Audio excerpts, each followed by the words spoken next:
जय माता की भक्तजनों, माता रानी की कृपा दृष्टि आप सभी पर बनी रहे। कथा सागर में आइए आज सुनते हैं चैत्र मास महात्म्य के 9वें दिन की कथा। राजा जन्मेजय व्यास जी से बोले, हे स्वामी, भगवती योगेश्वरी महामाया का चरित्र कहिए। उसे सुनने की मेरी बड़ी उत्सुकता है। जो मनुष्य इस बात को भली भांति जानता है कि यह सारा संसार उन्हीं से उत्पन्न हुआ है, वह उन महादेवी के प्रभाव को क्यों नहीं सुनना चाहेगा।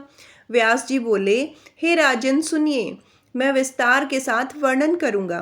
हे महात्मे, जो वक्ता श्रद्धालु एवं शांचित श्रोता से भगवती की कथा नहीं कहता, वह तो मंदबुद्धि का होता है।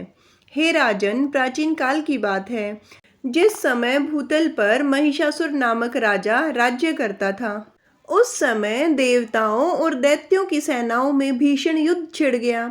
हे राजेंद्र, उन्हीं दिनों सुमेरु पर्वत पर जाकर महिष नामक दानव ने हृदय में अपने इष्ट देवता का ध्यान करते हुए पूरे 10,000 वर्षों तक देवताओं को चकित कर देने वाला उत्तम तथा कठोर तप किया। हे महाराज, उसकी तपस्या से लोक पिता में ब्रह्मा जी प्रसन्न हो गए। अतः हंस पर सवार होकर वे चतुर्भुजी ब्रह्मा वहां प्रकट होकर उससे बोले, हे धर्मात्मा, वर मांगो, मैं तुम्हारी अभिलाषा पूर्ण करूंगा। महिष बोला, हे प्रभु, मैं अमृत चाहता हूँ। हे पितामह, आप ऐसा वर दीजिए जिससे मुझे मृत्यु का भय न हो। ब्रह्मा जी बोले, इस जगत में उत्पन्न हुए का मरना और मरे हुए का जन्म लेना निश्चित है। समस्त जीवों का जन्म और मरण अनिवार्य रूप से होता रहता है। हे दैत्यवर, समय अनुसार संपूर्ण प्राणियों का नाश हो जाता है।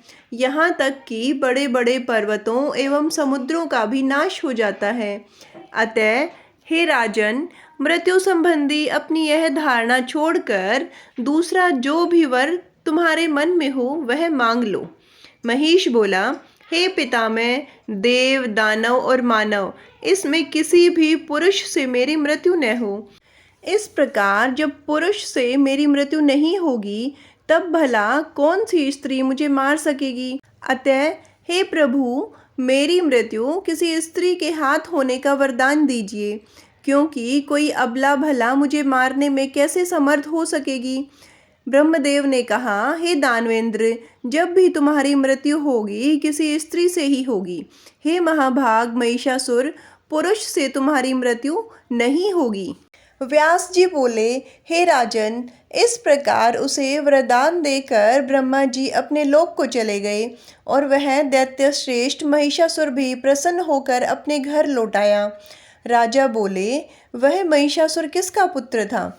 वह महान बलशाली कैसे हो गया था और उस महान दैत्य को महिष का रूप कैसे मिला था? व्यास जी बोले, हे महाराज, दनु के रंभ और करम्ब नामक 2 पुत्र थे। वे दोनों दानव श्रेष्ठ भूमंडल पर बहुत प्रसिद्ध थे। हे महाराज, वे दोनों संतानहीन थे, अतः वे पुत्र प्राप्ति के लिए तपस्या करने लगे।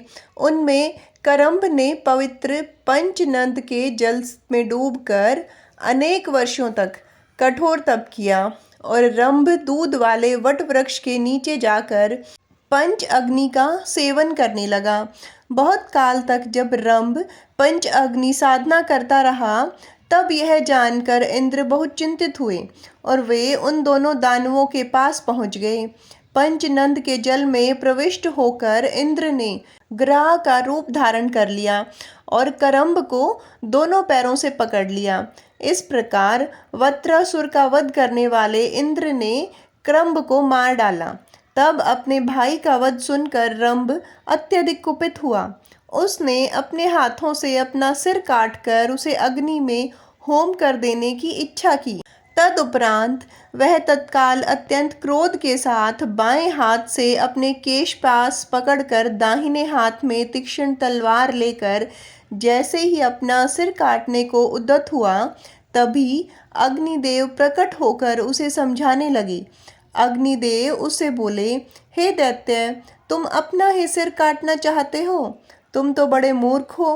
आत्महत्या अत्यंत ही दुसाध्य कर्म है। इसे करने के लिए तुम कैसे तैयार हो गए?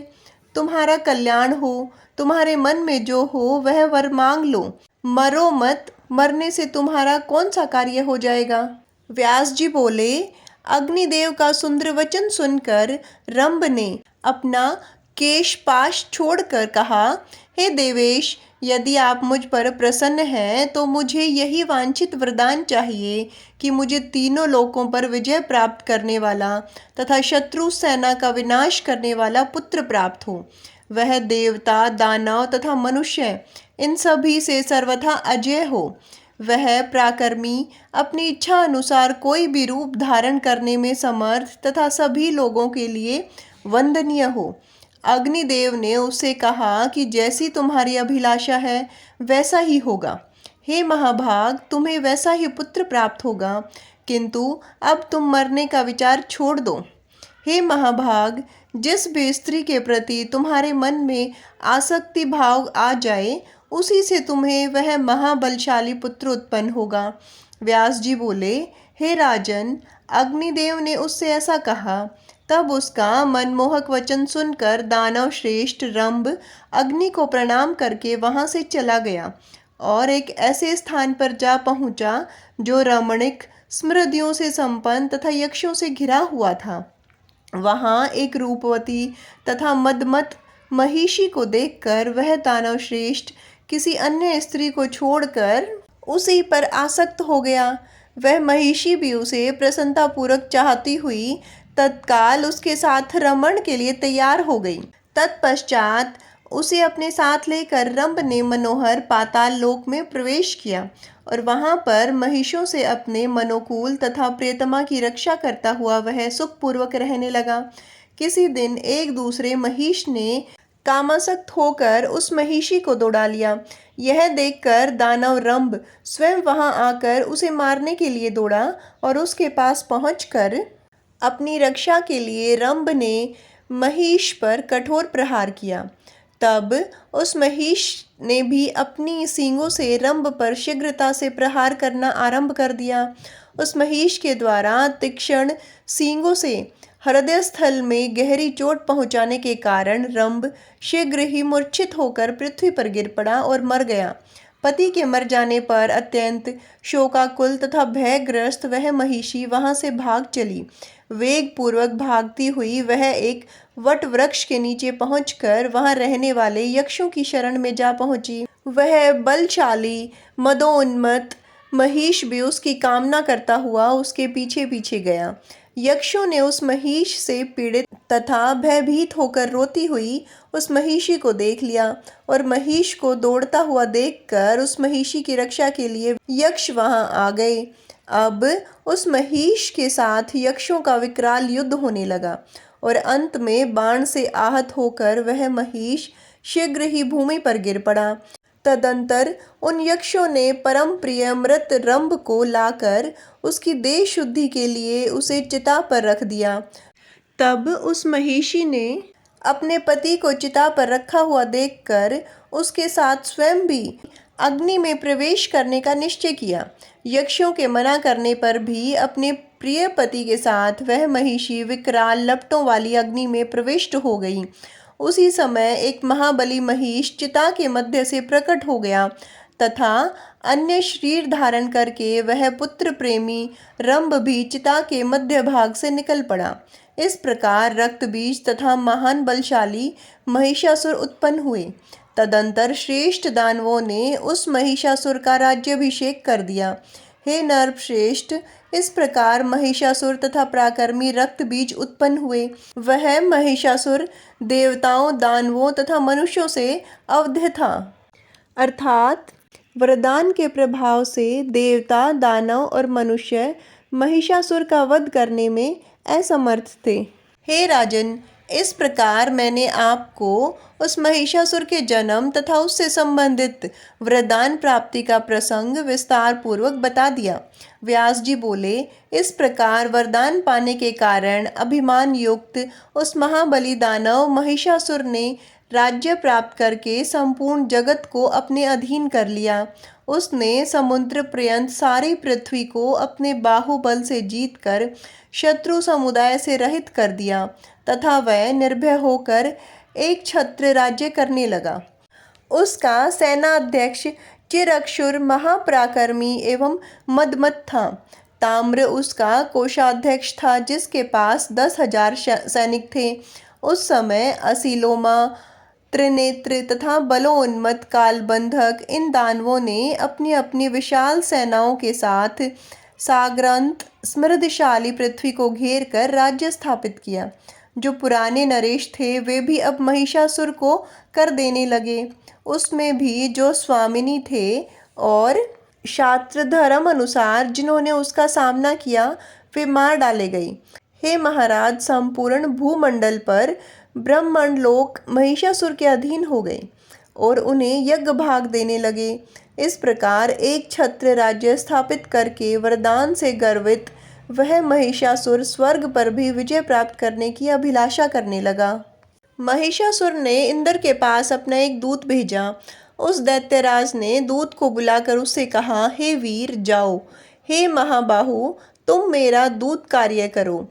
तुम निडर होकर स्वर्ग में देवताओं के पास जाकर वहां इंद्र से कहो, हे शास्त्राक्ष तुम स्वर्ग छोड़ दो और अपनी इच्छा के अनुसार जहाँ चाहो शीघ्र चले जाओ, अथवा हे देवेश महान महिषासुर की सेवा करो। यदि तुम राजा महिषासुर की शरणागति स्वीकार कर लो तो वे तुम्हारी रक्षा अवश्य करेंगे। अतः हे इंद्र तुम महिषासुर की शरण में चले जाओ, अन्यथा हे बलसूदन युद्ध के लिए शीघ्र ही अपना वज्र उठा लो। हमारे पूर्वजों ने तुम्हें पराजित किया है, अतः हम तुम्हारा पुरुषार्थ जानते हैं।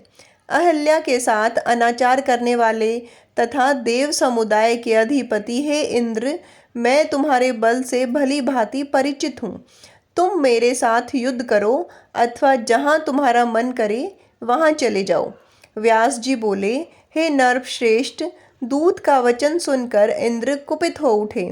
फिर भी उन्होंने मुस्कुराकर दूत से कहा, हे मंदबुद्धि, मैं यह नहीं जान पा रहा हूँ कि तुम अभिमान के मद में इतना चूर क्यों हो गए हो। मैं तुम्हारे स्वामी महिषासुर के अभिमान स्वरूप इस रोग की चिकित्सा अवश्य करूँगा। इसके बाद मैं रोग को जड़ से नष्ट कर दूंगा। हे दूत, अब तुम जाओ और उस महिषासुर से मेरी कही हुई बात बता दो। शिष्ट जनों को चाहिए कि दूतों का वध न करे, अतः मैं तुम्हें छोड़ दे रहा हूँ। वहाँ जाकर मेरी तरफ से उससे कह देना, हे महिषी पुत्र, यदि तुम्हारी युद्ध करने की इच्छा है तो शीघ्र आ जाओ। हे महिषासुर, तुम तो घास खाने वाले जड़ प्रकृति के जीव हो, अतः मुझे तुम्हारा बल ज्ञात है। मैं तुम्हारी सींगों से एक सुदृढ़ धनुष बनाऊंगा। तुम्हारे अभिमान का कारण मुझे विदित है। तुम्हें अपनी सींगों के बल पर गर्व है, अतः तुम्हारी सींगों को काट कर मैं उस अभिमान बल को समाप्त कर दूंगा। हे महिषाधम, जिन सींगों के बल पर तुम गर्वोन्मत्त हो तथा अपने को सर्वसमर्थ समझते हो, केवल उन्हीं से आघात करने से तुम कुशल हो। युद्ध करने में तुम दक्ष नहीं हो सकते। व्यास जी बोले, देवराज इंद्र के ऐसा कहने पर वह दूत तत्काल वहां से चल दिया। वह उन्मत्त महिषासुर के पास पहुंचा और उसे प्रणाम करके कहने लगा। दूत बोला, हे राजन, वह देवराज इंद्र आपको कुछ भी नहीं समझ रहा है। देव सेना से संपन्न होने के कारण वह अपने को पूर्ण बलवान मानता है। उस मूर्ख ने जो कुछ कहा है उसके अतिरिक्त दूसरी बात मैं कैसे कहूँ। सेवक को अपने स्वामी के समक्ष सत्य तथा प्रिय वाणी बोलनी चाहिए। कल्याण की इच्छा रखने वाले सेवक को अपने स्वामी के आगे सदा सत्य तथा प्रिय वचन बोलना चाहिए। हे महाराज, यही नीति संसार में सदा से कल्याणप्रद होती आई है, किंतु यदि केवल प्रिय लगने वाली बात ही कहूँ तो इससे आपका कार्य सिद्ध नहीं होगा। साथ ही आपका कल्याण चाहने वाले सेवक को अपने स्वामी से कठोर बात कभी नहीं कहनी चाहिए। हे नाथ, शत्रु के मुख से जिस तरह की विष तुल्य बातें निकली हैं, उस तरह की बातें सेवक के मुख से कैसे निकल सकती हैं। हे पृथ्वीपते, इंद्र ने जिस प्रकार के वाक्य बोले हैं उन्हें कह सकने में मेरी जीवा कभी भी समर्थ नहीं है। व्यास जी बोले, उस दूत का रहस्यपूर्ण वचन सुनकर घास खाने वाले महिषासुर का मन पूर्ण रूप से क्रोध के वशीभूत हो गया। सभी दैत्यों को बुलाकर क्रोध के मारे लाल आंखों वाला महिषासुर अपनी पूंछ पीठ पर रखकर उनसे कहने लगा, हे दैत्यों, वह इंद्र निश्चित ही युद्ध करना चाहता है, अतः तुम लोग सेना संगठित करो, हमें उस देवधम को जीतना है। मेरे सम्मुख भला कौन पराक्रमी बन सकता है? यदि उस इंद्र के समान करोड़ों लोग मेरे सामने आ जाएं, तो भी मैं नहीं डरूंगा। तब उस अकेले इंद्र से कैसे डर सकता हूँ? उसको तो मैं अब निश्चित रूप से मार डालूंगा। वह इंद्र शांत स्वभाव वाले लोगों पर अपने पराक्रम का प्रदर्शन तथा तपस्वियों पर अपने बल का प्रयोग करता है। वह मायावी, व्याभिचारी तथा दूसरों की स्त्री का हरण करने वाला है। वह दुष्ट अपनी अप्सराओं के बलबूते दूसरों की तपस्या में विघ्न डालता है। शत्रु की कमजोरी देखकर अवसरवादिता का लाभ उठाकर उस पर प्रहार करता है। वह सदा से पाप कृत्यों में रत रहने वाला तथा घोर विश्वासघात करने वाला है। भय के मारे उस छली इंद्र ने पहले विश्वास प्रदर्शन के लिए अनेक प्रकार की शपथ खाकर नमुची नामक दैत्य से संधि स्थापित की, किंतु बाद में उस दुष्ट आत्मा ने छल पूर्वक नमुची को मार डाला। विष्णु को कपट का आचार्य, मायावी, झूठी प्रतिज्ञाएं करने में बड़ा ही कुशल, बहुरूपिया, सैन्य बल का संचय करने वाला तथा महान पाखंडी है। उसी ने शुक्र का रूप धारण कर हिरण्यकश्यप का वध करने वाला और नरप सिंह का रूप धारण कर हिरण्यकश्यपु का संहार किया। अतः हे दनु के वंशजों, मैं उसका वशवर्ती कभी भी नहीं होऊंगा और देवताओं का कहीं भी कदापि विश्वास नहीं करूंगा। विष्णु तथा इंद्र ये दोनों मेरा क्या कर लेंगे? यहाँ तक कि उनसे भी अधिक शक्तिशाली रुद्र भी युद्ध भूमि में मेरा प्रतिकार कर पाने में समर्थ नहीं है। इंद्र, वरुण, यम, कुबेर, अग्नि, चंद्रमा तथा सूर्य को जीतकर मैं स्वर्ग पर अधिकार कर लूँगा। अब हम लोग यक्ष का भाग प्राप्त करेंगे तथा सोमरस का पान करने वाले होंगे। मैं देव समुदाय को जीतकर दानवों के साथ विहार करूँगा। हे दानवों, वरदान के कारण मुझे देवताओं का भय नहीं है। पुरुष से मेरी मृत्यु हो ही नहीं सकती, तब भला स्त्री मेरा क्या कर लेगी? हे गुप्तचरों, पाताल में तथा पर्वतों पर रहने वाले बड़े बड़े दानव वीरों को तत्काल यहाँ बुलाकर उन्हें मेरी सेनाओं में अध्यक्ष बना दो। हे दानवों, मैं तो अकेला ही समस्त देवताओं को जीतने में समर्थ हूँ, फिर भी शोभा बढ़ाने की दृष्टि से आप सबको भी बुलाकर देवताओं के साथ होने वाले संग्राम में ले चलूँगा। मैं अपनी सींगों तथा खुरों से देवताओं को निश्चित रूप से मार डालूँगा। वरदान के प्रभाव से मुझे देवताओं से भय नहीं है। देवता, दानव तथा मनुष्य सभी से मैं अवध्य हूँ। अतः आप सब देवलोक पर विजय प्राप्त करने के लिए अब तैयार हो जाएं। हे दैत्यों, देवलोक को जीतकर मैं नंदन वन में विहार करूँगा। मंदार पुष्प की माला धारण करके अपने लोग देवांगनाओं के साथ रहेंगे। कामधेनु के दुग्ध का सेवन करेंगे, प्रसन्नता पूर्वक अमृत पान करेंगे और देवताओं तथा गंधर्वों के गीतों तथा मनमोहक हाव भाव युक्त नृत्यों का आनंद लेंगे। उर्वशी, मेनका, रंभा, घृताची, महासेना, मिश्रकेशी, मदोकटा आदि नृत्य तथा गायन कला में अति निपुण अप्सराएं विविध प्रकार के मद पिलाकर आप सभी का मनोरंजन करेंगी। देवताओं के साथ युद्ध करने के लिए देवलोक के लिए प्रस्थान करना यदि आप लोगों को उचित लगे तो आप सब उत्तम मंगलाचार संपन्न करके आज ही चलने के लिए तैयार हो जाइए। समस्त दानवों की रक्षा के लिए मुनि श्रेष्ठ शुक्राचार्य को बुलाकर उनका पूजन करके उन परम गुरु को यज्ञ कार्य में नियुक्त कीजिए। व्यास जी बोले, हे राजन, इस प्रकार दानव वीरों को आदेश देकर वह पाप बुद्धि महिषासुर प्रसन्नता के साथ शीघ्र ही अपने भवन को चला गया। व्यास जी बोले, हे राजन, दूत के चले जाने पर इंद्र ने भी यम, वायु, कुबेर तथा वरुण इन देवताओं को बुलाकर यह बात कही है। रंभ का पुत्र महाबली दैत्यराज महिषासुर इस समय वरदान के अभिमान में मदोन्मत्त हो गया है। वह सैकड़ों प्रकार की माया रचने में पारंगत है। हे देवताओं, स्वर्ग प्राप्ति की कामना करने वाले उन लोभी महिषासुर के द्वारा भेजा गया दूत आज ही यहाँ आया था। उसने मुझे इस प्रकार की बात कही, तुम तत्काल देवलोक छोड़ दो और अपनी इच्छा के अनुसार जहाँ जाना चाहो वहाँ चले जाओ। महान महिषासुर का सेवकत्व स्वीकार कर लो। हे दैत्यराज, महिषासुर बड़े दयालु हैं। वे आपके लिए किसी जीविका का प्रबंध अवश्य कर देंगे। वे नम्र सेवकों पर वे कभी भी क्रोध नहीं करते। हे देवेश, यदि आपको यह स्वीकार नहीं है तो युद्ध के लिए सेना के संगठन में जुड़ जाइए।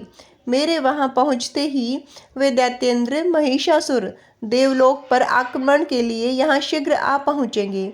ऐसा कहकर दुष्ट आत्मा दानव महिषासुर का वह दूत यहाँ से चला गया। हे श्रेष्ठ देवगण, आप लोग विचार कीजिए कि अब क्या करना चाहिए। हे देवताओं, स्वयं बलवान होते हुए भी अत्यंत दुर्बल शत्रु की भी उपेक्षा नहीं करनी चाहिए। अपने बल का अभिमान करने वाले बलशाली तथा सदा उद्यमशील शत्रु की तो विशेष रूप से उपेक्षा नहीं करनी चाहिए। अतः हम लोगों को अपने बल तथा विवेक के अनुसार पुरुषार्थ अवश्य करना चाहिए। जीत अथवा हार तो देव के अधीन रहती है। इस परिस्थिति में संधि की भी संभावना नहीं है, क्योंकि नीच के साथ की गई संधि व्यर्थ सिद्ध होती है। अतः बार बार विचार करके केवल सज्जनों के साथ ही संधि करनी चाहिए। इस प्रकार अचानक आक्रमण करना भी उचित नहीं है। अतः सर्वप्रथम शीघ्रगामी तथा सुगमता से प्रवेश करने से दक्ष गुप्तचर वहां भेजे जाने चाहिए, जो शत्रुओं के अभिप्राय समझने में समर्थ, किसी के साथ अधिक भावाशक्त न रखने वाले, निर्लोभी तथा सत्यवादी हों। वे गुप्तचर शत्रु सेना की गतिविधि, प्रस्थान, सेना की ठीक ठाक संख्या और शत्रु दल के वीरों की वास्तविक जानकारी करके शीघ्रतापूर्वक वापस आ जाए। इस प्रकार दैत्यपति महिषासुर की सेना के बल को भली भांति जान लेने के पश्चात मैं शीघ्र ही आक्रमण अथवा किलेबंदी करने का प्रबंध करूंगा। सर्वदा भली भांति सोच समझकर बुद्धिमान मनुष्य को कार्य करने चाहिए, क्योंकि बिना विचार किए अचानक किया गया कार्य हर तरह से दुखदायक ही होता है। अतः बुद्धिमान मनुष्य को सम्यक रूप से विचार विमर्श करके ऐसा कार्य करना चाहिए जो सुखकर हो। दानवों में मतभेद पैदा करने वाली भेद नीति का आश्रय लेना भी उचित नहीं जान पड़ता, क्योंकि उनमें पूर्ण मत है। अतः इस कार्य के लिए पहले गुप्तचर भेजे जाएं। उनके द्वारा उन दानव के बल को जानने के पश्चात श्रेष्ठ नीतिविदों से भली भांति विचार करके उन कार्यों के लिए नीति निर्धारित की जानी चाहिए। नीति से हटकर किया गया कार्य अज्ञात औषधि के सेवन से उत्पन्न होने वाले कष्ट की भांति विपरीत फल देने वाला होता है।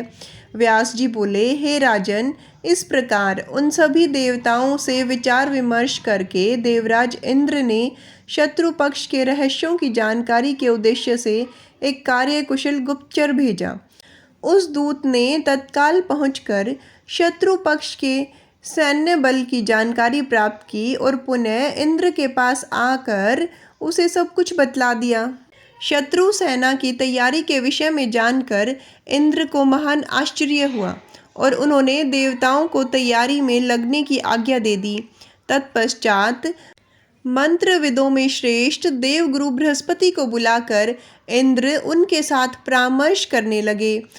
उत्तम आसन पर विराजमान श्रेष्ठ अंगिकार पुत्र बृहस्पति से इंद्र ने कहा। इंद्र बोले, हे देवगुरु, हम लोगों को क्या करना चाहिए, हमें बताइए। आप सर्वज्ञ हैं। आज उत्पन्न इस विषम परिस्थितियों में एकमात्र आप ही हमारे अवलंब हैं। महाबली तथा मदोन्मत्त दानव महिषासुर बहुत से दानवों को अपने साथ लेकर हम सब से युद्ध करने के लिए यहाँ आ रहा है। अतः इस समय कोई प्रतिक्रिया युक्ति बताने की कृपा करें। जैसे शुक्राचार्य दानवों की रक्षा करते हैं, उसी प्रकार हम देवताओं के कष्ट का निवारण करने हेतु आप सदा उद्यत रहते हैं। व्यास जी बोले, यह वचन सुनकर अपने मन में भली भांति सोचकर सदा कार्य सिद्धि के लिए तत्पर रहने वाले बृहस्पति इंद्र से कहने लगे। गुरुदेव बोले, हे देवेंद्र, आप निश्चित हो जाइए, धैर्य धारण कीजिए। विषम परिस्थिति आ जाने पर सहसा धैर्य नहीं खोना चाहिए। हार तथा जीत सदा देवाधीन होती हैं। अतः बुद्धिमान प्राणी को चाहिए कि वह सदैव धैर्य धारण करके स्थित रहे। होनी होकर रहती है, ऐसा समझते हुए मनुष्य को अपनी सामर्थ्य के अनुसार सदा परिश्रम करना चाहिए। सब कुछ देव के अधीन है, यह जानते हुए भी योग अध्ययन प्रायण मुनिगण भी मुक्ति प्राप्ति हेतु निरंतर उद्यमशील रहते हैं। अतः मनुष्य को अपने सामर्थ्य अनुसार सदैव उद्योग करते रहना चाहिए। सुख मिले अथवा न मिले, इस देवाधीन विषय में चिंता की क्या आवश्यकता। बिना पुरुषार्थ किए ही संयोग से सिद्धि मिल जाए, ऐसा मानकर अंधे तथा लंगड़े की भांति अकर्मण्य होकर प्रसन्नता पूर्वक पड़े रहना उचित नहीं है। पुरुषार्थ करने पर भी यदि सिद्धि नहीं मिलती है तो इसमें उस व्यक्ति का कोई अपराध नहीं है, क्योंकि प्रत्येक शरीरधारी सदा देव के अधीन रहता है। कार्य की सिद्धि न सेना से, न मंत्र से, न मंत्रणा से, न रथ से और न ही आयुध से भी मिलती है। हे सुरेंद्र, सफलता तो निश्चित रूप से देव के अधीन रहती है। ऐसा भी देखा जाता है कि बलशाली कष्ट पाता है तथा बलहीन सुख उपभोग करता है। बुद्धिमान भूखा ही सो जाता है और बुद्धिहीन अनेक उत्तम भोजन पदार्थों का सेवन करता है। कायर व्यक्ति की जीत हो जाती है तथा वीर पराजित हो जाता है। हे सुराधिपति, यह समस्त जगत ही देव के अधीन है, तो फिर चिंता की आवश्यकता ही क्या। ऐसा दृढ़ विश्वास करके भाग्य को उद्योग के साथ संयोजित कर देना चाहिए। उद्योग करने के बाद सुख प्राप्त हो अथवा दुख, इन दोनों के विषय में किसी प्रकार की चिंता नहीं करनी चाहिए। दुख आने पर अपने से अधिक दुखी जनों को तथा सुख आने पर अधिक सुखी व्यक्तियों को देखना चाहिए। अपने आप को शत्रुतुल्य हर्ष तथा शोक को अर्पित नहीं करना चाहिए। बुद्धिमान पुरुषों को हर्ष या शोक के उपस्थित होने पर धैर्य का अवलंबन करना चाहिए। अधीर हो जाने से जैसा दुख प्राप्त होता है, वैसा दुख धैर्य धारण करने से कभी नहीं होता, किंतु सुख तथा दुख के अवसर पर सहनशील बने रहना ही अति दुर्लभ है। जब हर्ष अथवा शोक उत्पन्न हो तब अपनी बुद्धि से निश्चय करके उससे अप्रभावित बने रहना चाहिए। वैसी परिस्थिति में सोचना चाहिए कि दुख क्या है और यह दुख किसे होता है। मैं तो सदा गुणों से रहित और अविनाशी हूँ। मैं तो 24 तत्वों से भिन्न आत्म तत्व हूँ। तब सुख तथा दुख से मेरा क्या प्रयोजन। भूख तथा प्यास का संबंध प्राण से, शोक तथा मोह का संबंध मन से एवं जरा तथा मृत्यु का संबंध शरीर से है। मैं तो इन छहों उर्मियों से रहित कल्याण स्वरूप हूँ। शोक तथा मोह शरीर के गुण हैं, इनके विषय में सोचने की मुझे क्या आवश्यकता। मैं न तो शरीर हूँ और न तो इसमें मेरा कोई संबंध है। मैं तो 7 विकृतियों, एक प्रकृति तथा 16 विकारों के पृथक रहने वाला सदा सुख स्वरूप हूँ।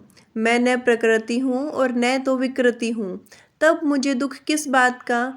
हे देवेश, अपने मन में ऐसा निश्चय करके आप ममता रहित हो जाइए। हे इंद्र, आपके दुख नाशक का यही प्रधान उपाय है, क्योंकि ममता सबसे बड़ा दुख है तथा निर्ममता सबसे बड़ा सुख है। हे शचीपते, संतोष से बढ़कर सुख का कोई भी स्थान नहीं है। अथवा हे देवराज, यदि आपके पास ममता को नष्ट करने वाला ज्ञान का भाव हो तो प्रारब्ध के विषय में विवेक का आश्रय लेना परम आवश्यक है। बिना भोग के प्रारब्ध कर्मों का नाश कभी नहीं हो सकता। हे आर्य, सभी देवता आपके सहायक हों अथवा केवल आपकी बुद्धि सहायक बने, जो होना है वह होकर रहेगा। तब सुख तथा दुख के विषय में चिंता क्या करने। हे महाभाग, सुख के उपभोग से पुण्य का क्षय होता है और दुख भोगने से पाप का नाश होता है। अतः बुद्धिमान पुरुष को सुख क्षय की स्थिति में हर प्रकार से प्रसन्नता का अनुभव करना चाहिए। अथवा हे महाराज, यदि आपकी इच्छा हो तो विधिवत परामर्श करके आप यत्न करने में तत्पर हो जाइए। प्रयत्न करने पर भी जो होना होगा वही होगा। प्रिय श्रोतागणों, आज की कथा में इतना ही। आगे की कथा सुनने के लिए जुड़े रहिए हमारे चैनल कथा सागर से। धन्यवाद।